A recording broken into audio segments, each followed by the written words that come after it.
Hello, good morning students. तो photosynthesis chapter की बात कर रहे थे। फोटोसिंथेसिस में आज कुछ रिमेनिंग टॉपिक्स है, उसको क्लियर कर लेते हैं। उसके बाद फोटोसिंथेसिस चैप्टर जो है कंप्लीट हो जाएगा। फोटोसिंथेसिस में हम आज टॉपिक बात करते हैं फोटो रेस्पिरेशन, प्रकाश श्वसन। फोटो रेस्पिरेशन, प्रकाश श्वसन। डियर स्टूडेंट, नॉर्मली हम लोग यहाँ पर बात कर रहे हैं प्रकाश संश्लेषण की, फोटोसिंथेसिस की बात कर रहे हैं कि जिसमें ऑर्गेनिक कंपाउंड का जो है कार्बनिक यौगिकों का निर्माण हुआ। लेकिन यहाँ वर्ड आ रहा है प्रकाश श्वसन, ठीक है। यानी कि यहाँ पर जो है ऑक्सीजन का उपयोग होगा, या कि तो रिएक्शन में ऑक्सीजन इन्वॉल्व होगी, ऐसा। अब देखिएगा फोटो रेस्पिरेशन, यानी कि ये कह सकते हैं कि प्रकाश या लाइट की उपस्थिति में होने वाला श्वसन या होने वाला रेस्पिरेशन, प्रकाश की उपस्थिति में होने वाला रेस्पिरेशन। डियर स्टूडेंट, ये पाथवे जो है प्रकाश श्वसन, ये प्लांट के लिए या प्रकाश संश्लेषण में अनुपयोगी अनयूजुअल पाथवे है। क्लियर है? अनयूजुअल पाथवे है, इसका कोई उपयोग नहीं है, इसका कोई बेनिफिट नहीं है, किसी प्रकार का कोई लाभ इसको प्लांट को नहीं है। तो ये किस लिए होता है, क्यों होता है, हम देखते हैं। जनरली डियर स्टूडेंट, हम देखते हैं कि जो प्रकाश संश्लेषण की रिएक्शन होती है उसमें RuBP के साथ क्या ऐड होता है, CO2 रिएक्ट करती है। क्लियर है?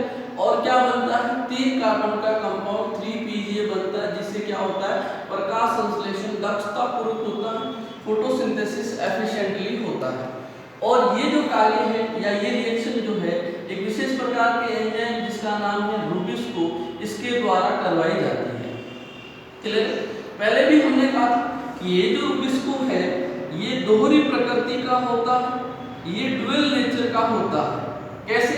ये देखिएगा, C मीन्स कार्बोक्सिलेज, यानी कि अगर ये कार्बोक्सिलेज की तरह कार्य करता है, बिहेव करता है, तो ये अभिक्रिया में किसको ऐड करेगा, CO2 को। अगर ये ऑक्सीजनेज की तरह, O मीन्स ऑक्सीजनेज की तरह अगर ये बिहेव करता है, तो ये किसको ऐड करेगा, ऑक्सीजन को।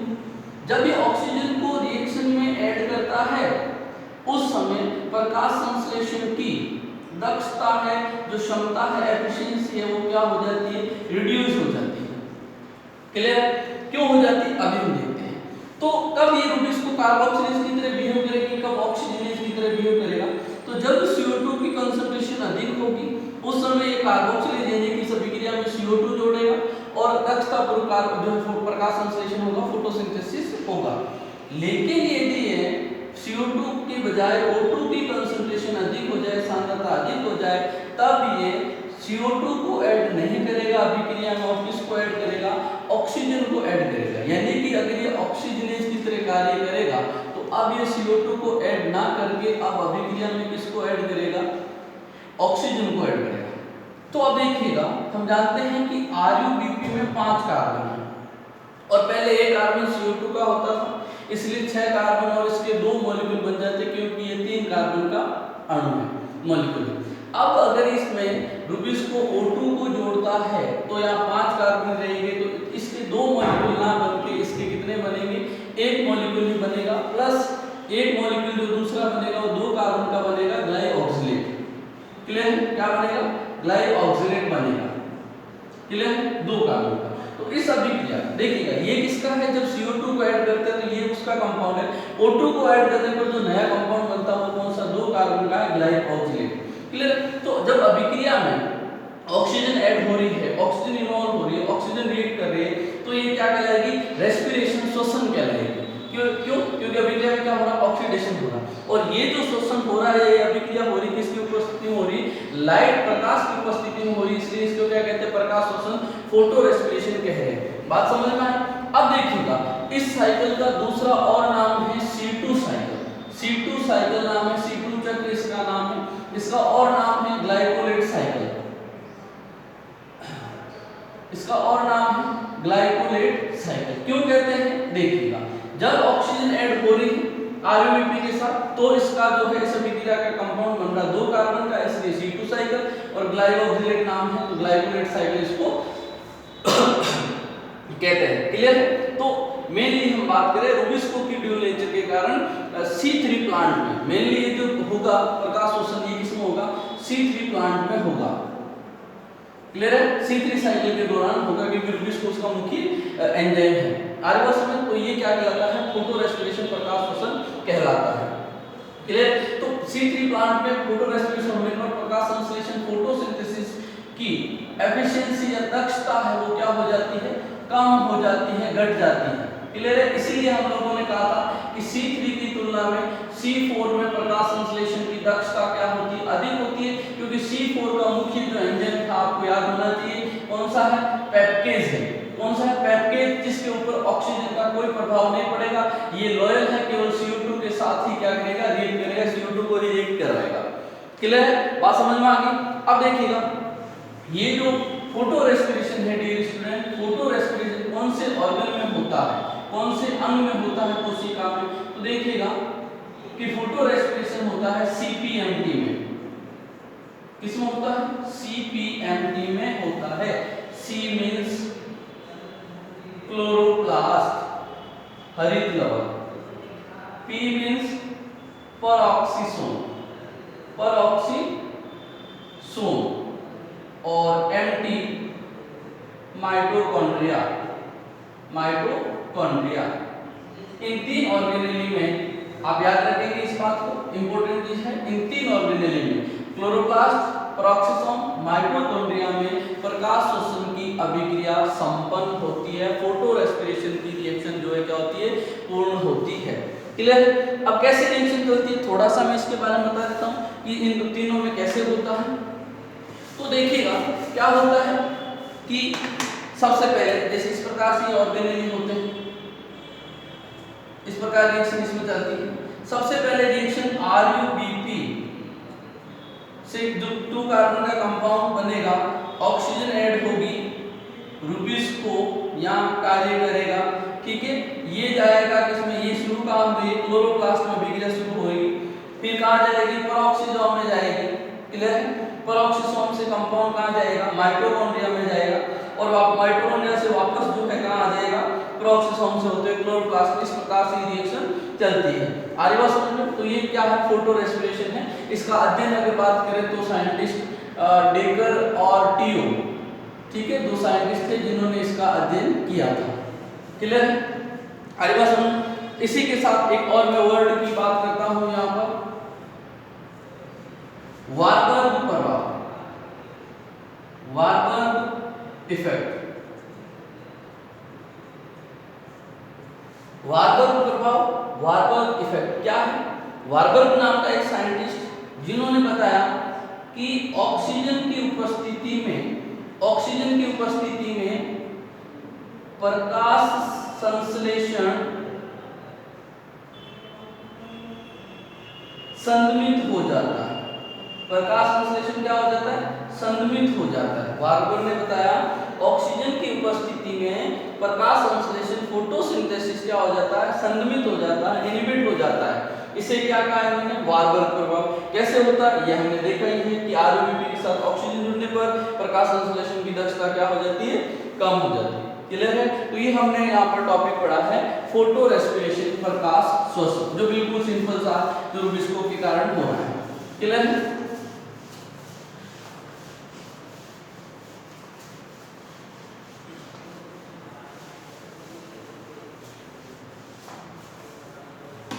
इसके बाद या एक पॉइंट की बात करें अपन, कंपनसेशन पॉइंट, कंपनसेशन बिंदु।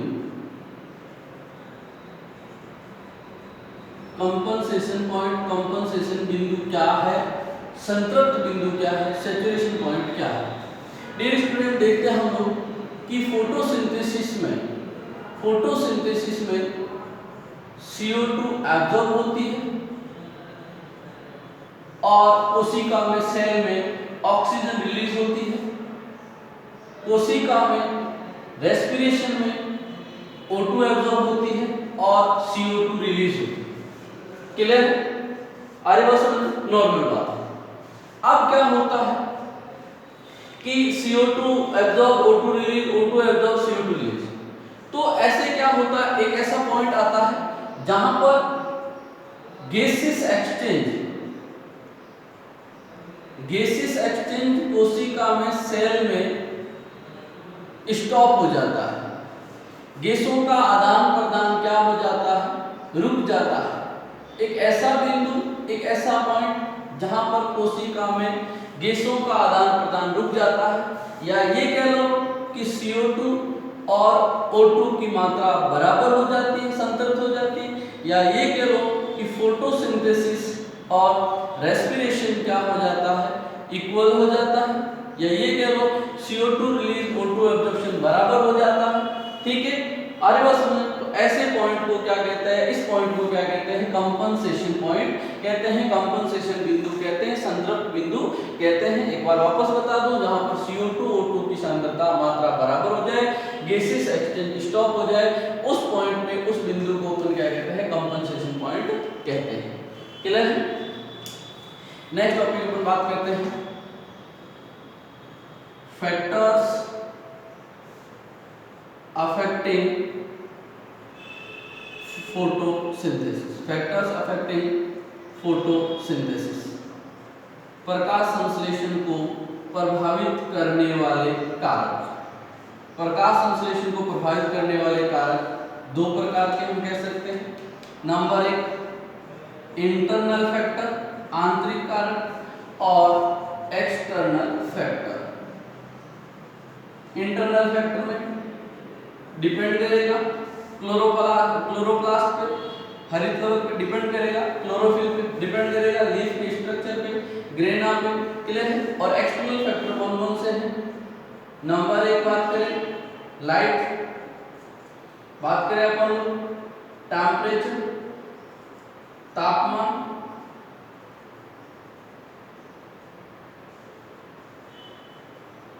बात करें हम लोग CO2 कंसंट्रेशन, CO2 की सांद्रता, और H2।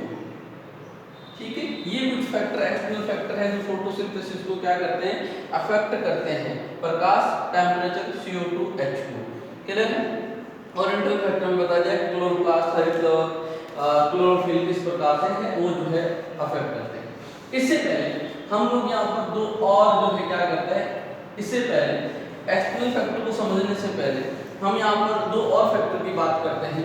देखिएगा कि फोटोसिंथेसिस, प्रकाश संश्लेषण के लिए सेल्सियस ने एक कार्डिनल पॉइंट हाइपोथेसिस को एक्सप्लेन किया। कार्डिनल बिंदु परिकल्पना को एक्सप्लेन किया। सेल्सियस ने कार्डिनल पॉइंट हाइपोथेसिस को एक्सप्लेन किया। इन्होंने क्या बताया?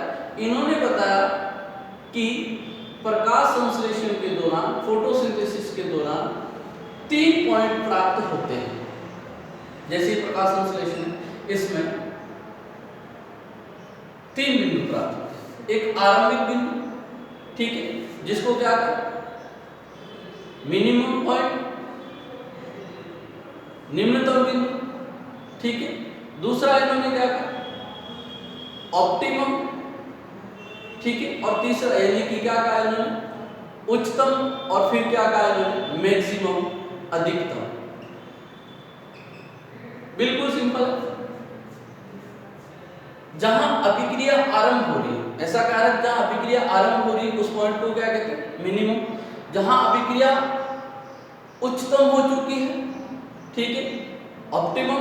और जहां अभिक्रिया अब क्या हो चुकी है, बंद हो चुकी है, आगे और नहीं बढ़ेगी, उसको क्या कहेंगे, मैक्सिमम। बिल्कुल सिंपल है। सेल्सियस ने कहा फोटोसिंथेसिस के दौरान 3 पॉइंट प्राप्त होते हैं। मिनिमम जहां से अभिक्रिया आरंभ हो रही है, वह कारक जहां से अभिक्रिया आरंभ हो रही है, जहां अभिक्रिया अधिकतम हो जाती है, और जहां अधिकतम होकर क्या हो जाती है, रुक जाती है, उसको क्या, मैक्सिमम। इसके बाद दूसरा यहाँ पर हम टॉपिक पढ़ते हैं, वो है लिमिटिंग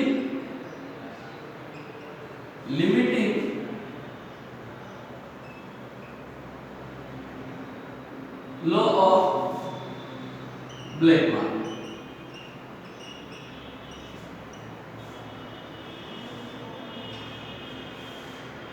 ब्लैकमैन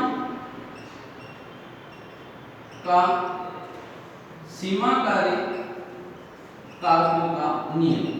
सीमाकारी कारकों का नियम क्या कहता है? देखिए ब्लैकमैन कहता है कि यदि कोई एक अभिक्रिया ए से बी बन रहा है, कोई एक अभिक्रिया है अपने पास, ये अभिक्रिया अगर दो या दो से अधिक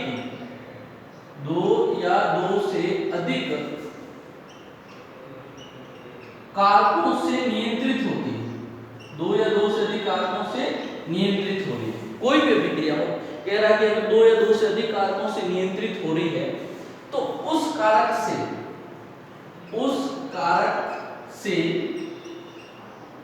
अधिक प्रभावित होगी जो सीमित मात्रा में, जो किसमें है? सीमित मात्रा में। सुनिएगा एक बार वापस कि ब्लैकमैन क्या कहना चाह रहा है। ब्लैकमैन कह रहा है कि यदि कोई भी अभिक्रिया जो क्या हो रही है, दो या दो से अधिक कारकों से प्रभावित हो रही है, तो वो कारक उसको सबसे अधिक प्रभावित करेगा जो कम मात्रा में, सीमित मात्रा में। ठीक है, इसी नियम को लिबिंग ने क्या कहा था? मिनिमम लॉ ऑफ फैक्टर, अरे निम्नतम कारकों का जो है नियम कहा था लिबिंग ने, जिसको ब्लैकमैन ने क्या कर दिया? Limiting law. उसी से मॉडिफाइड ये लॉ है। अरे बात समझे? तो अब फॉर एग्जांपल बात करें कि प्रकाश संश्लेषण की अभिक्रिया है, प्रकाश से प्रभावित हो रही है। ठीक है, प्रकाश संश्लेषण की अभिक्रिया किससे प्रभावित हो रही है? प्रकाश से हो रही है, तापमान से हो रही है, ठीक है, लाइट से हो रही है, टेम्परेचर से हो रही है, CO2 से हो रही है, H2 से हो रही है। मान लो कि CO2 की मात्रा जो है क्या? सीमित मात्रा है, सीमित है, तो एक CO2 की निश्चित सांद्रता तक, कंसंट्रेशन तक प्रकाश संश्लेषण की दर बढ़ेगी, लेकिन फिर CO2 की मात्रा कम होने पर प्रकाश संश्लेषण की दर क्या हो जाएगी? कम हो जाएगी, घट जाएगी, या बढ़ना क्या कर देगी? बंद कर देगी। तो यहाँ पर इन चारों में से CO2 क्या है? सीमित मात्रा में, जो प्रकाश संश्लेषण की दर को क्या कर रहा है? अभिक्रिया को क्या कर रहा है? प्रभावित कर रहा है। आगे बात समझो। एक्सटर्नल फैक्टर की बात करोगे, अगर हम लाइट की बात करें तो लाइट में ये देखेंगे कि लाइट की इंटेंसिटी क्या है, तीव्रता क्या है। ठीक है, लाइट की जो है क्वालिटी क्या है, मात्रा क्या है, क्वांटिटी क्या है। अरे बस, तो ये लाइट की किस प्रकार की, मतलब जैसे हमने देखा, इससे क्या मतलब समझना चाह रहे हैं कि हम जानते हैं कि प्रकाश संश्लेषण के दौरान पौधे केवल विजिबल रेंज की लाइट को, दर्शीय प्रकाश की किरणों को ही, दर्शीय प्रकाश को क्या करता? अवशोषित करता। इसमें भी ब्लू, नीला, वॉयलेट और रेड, इन तीनों को सबसे अधिकतम क्या करता? अवशोषित करता। ठीक है, जिसके लिए हमने यहाँ पर क्या वर्ड यूज किया था? PAR वर्ड यूज किया। इसका मतलब अगर पौधे को इस प्रकाश की लाइट मिलेगी, ठीक है, इस जो है मात्रा, क्वांटिटी, क्वालिटी की लाइट मिलेगी, तो ही पौधे में क्या होगा? प्रकाश संश्लेषण दक्षतापूर्वक होगा, एफिशिएंटली होगा। अगर इस प्रकाश की लाइट नहीं मिलती है तो पौधे में जो प्रकाश संश्लेषण की दर क्या हो जाएगी? कम हो जाएगी। टेम्परेचर बात करें, टेम्परेचर की, तो हम जानते हैं कि पौधे जो है अलग अलग टेम्परेचर कंडीशन में सर्वाइव करते हैं, अलग अलग तापमान अवस्थाओं में क्या करते हैं? जो है स्थायी रहते हैं। जैसे कि हम बात करें कोनिफर्स की, किसकी बात करें? कोनिफर्स की, तो -35 डिग्री सेल्सियस में सर्वाइव करें, तो वहां पर तापमान यहाँ पर इसमें होगा। आप जेरोफाइट्स की बात करो, मरुद्भिद की बात करो, जेरोफाइट्स की, आपको क्या मिलेगा? कार्बन 50 डिग्री सेल्सियस तापमान पे क्या होगा? प्रकाश संश्लेषण होगा। तो तापमान अलग अलग पौधे को जो है अलग अलग तापमान क्या करता? प्रभावित करता है। CO2 की सांद्रता देखो दिए, जैसे हम बात करें C3 प्लांट और C4 प्लांट, ठीक है, इससे पहले एनवायरनमेंट में, वातावरण में CO2 की सांद्रता क्या? 0.03%। तो अगर हम 1% तक मात्रा बढ़ाएं तो प्रकाश संश्लेषण की दर बढ़ सकती है। लेकिन प्लांट कौन सा? अगर C3 पौधे की बात करें या C4 की बात करें, तो C3 में प्रकाश संश्लेषण की दर 0.05% तक बढ़ेगी, या ये कह लो 500 ppm तक बढ़ेगी। लेकिन अगर यानी कि CO2 को, C3 प्लांट के लिए CO2 की सांद्रता अधिक चाहिए। अगर बात करें C4 के लिए तो 0.03% पर प्रकाश संश्लेषण की दर अधिकतम होगी, यानी कि 300 ppm तक जो है प्रकाश संश्लेषण की दर बढ़ेगी। क्लियर है? तो ये कुछ कारक है, एक्सटर्नल कारक, जो प्रकाश संश्लेषण को क्या करते हैं, प्रभावित करते हैं। ठीक है, अब प्रकाश संश्लेषण का इस चैप्टर का एक लास्ट टॉपिक बात करते हैं, जो काफी इंपॉर्टेंट भी है, जो श्वसन और प्रकाश संश्लेषण दोनों के लिए कह सकते हैं कि कॉमन टॉपिक है। कैसे है, अभी बात करते हैं। हमारे पास टॉपिक है अभी कीमोऑस्मोटिक हाइपोथेसिस, रसोपरासरणी परिकल्पना, जो किस प्रकार से एटीपी निर्माण होता है उसके बारे में बात करता है। कौन सी परिकल्पना अपने पास? कीमोऑस्मोटिक हाइपोथेसिस, काफी इंपॉर्टेंट परिकल्पना है। रसोपरासरणी परिकल्पना,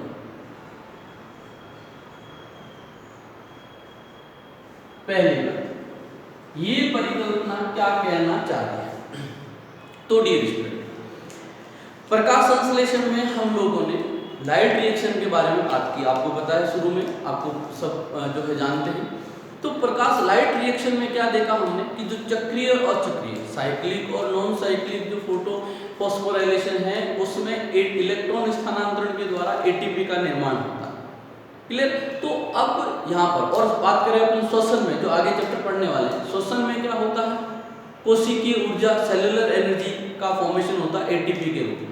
तो ये एटीपी कैसे बनती है कोशिका में, उसका एक्सप्लेनेशन कौन देता है? कीमोऑस्मोटिक हाइपोथेसिस देता है।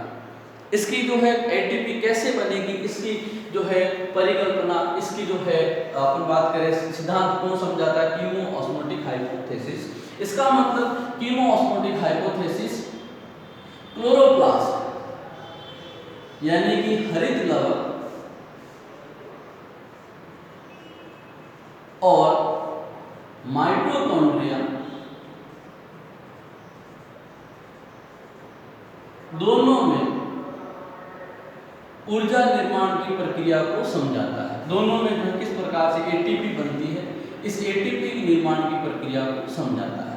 हरित लवक में एटीपी निर्माण की प्रक्रिया कहाँ होगी? ग्रेना के थाइलेकॉइड में होगी। कहाँ होगी? थाइलेकॉइड में होगी। तो वहाँ पर किस प्रकार से बनती है? और माइटोकॉन्ड्रिया में देखा जाए डियर स्टूडेंट, तो कहाँ बनती है? क्रिस्टी में बनती है। कहाँ बनती है?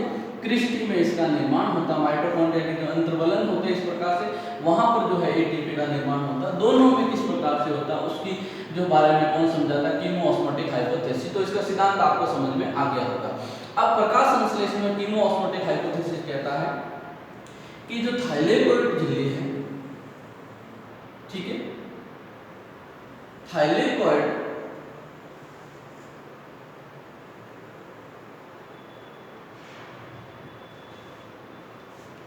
कि बाह्य झिल्ली पर यहाँ पर हमने देखा पीएस फर्स्ट होता है। क्या होता है? PS first. पीएस फर्स्ट से जो इलेक्ट्रॉन स्थानांतरण होता है किसके पास? एफडी के पास। और एफडी से इलेक्ट्रॉन को कौन लेता है? एनएडीपी। और किसका निर्माण होता है? NADPH2 का निर्माण होता है। क्लियर? यहाँ कौन होता है? साइटोक्रोम B6 साइटोक्रोम F होता है। कौन होता है? Cytochrome B6 cytochrome F। ठीक है, ये थाइलेकॉइड की ल्यूमेन भाग है।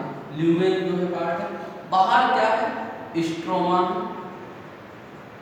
ठीक है, अब यहां से क्या होता है? पीएस सेकेंड यहाँ पर रन होता है।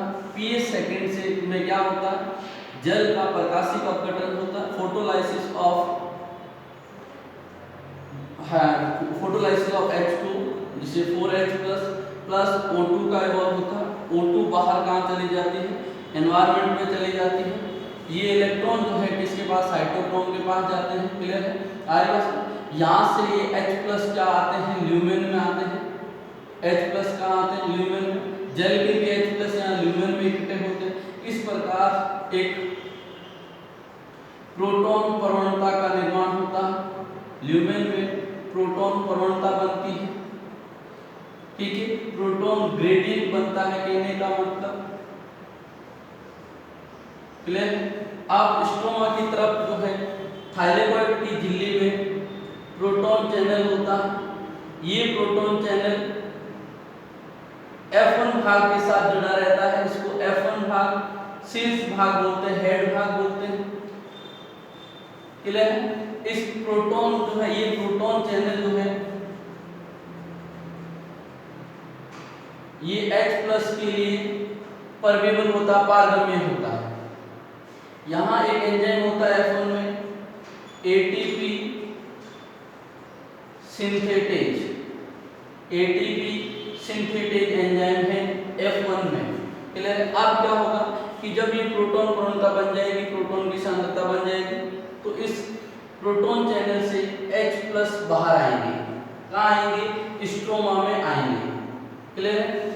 H+ यानी कि इसका मतलब बाहर आ रहे, प्रोटॉन प्रवणता टूट गई, ब्रेक होगी। प्रोटॉन प्रवणता के टूटने से, प्रोटॉन ग्रेडियंट के टूटने से जो एनर्जी रिलीज होती है वो किसको मिलती है? ATP synthetase. और ATP सिंथेटेज क्या होता है?